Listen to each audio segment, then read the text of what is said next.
magre-ready na tayo para pumunta ng simbahan. Una, kakain. Kakain muna ako. Kain muna ako and tapos ito, naliligo na ako. Tignan nyo naman yung oras. Yan. Ito ba? So, 3. Alas 3 ng umaga. Tapos, misa amin, 5:30. So, ngayon, update ko na lang kayo kung papunta na ako sa simbahan. Tsaka nasa simbahan ako. Ano daw? Bye. A few moments later. So ayun mga kasakrisyan, so nakarating na tayo sa simbahan at maya maya lang ay magbibihis na tayo.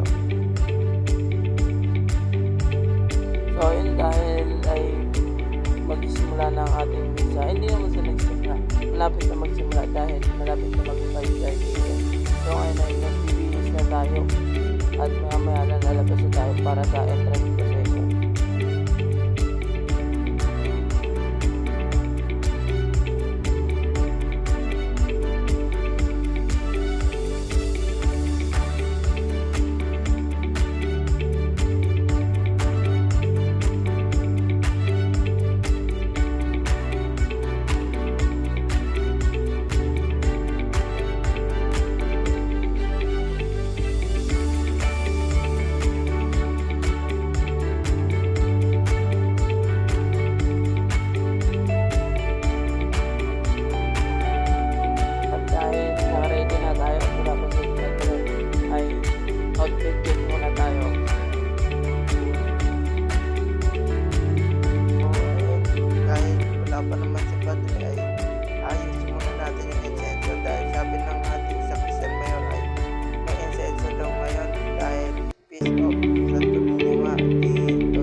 Yun lang mga kasakrisyan. Thank you for watching.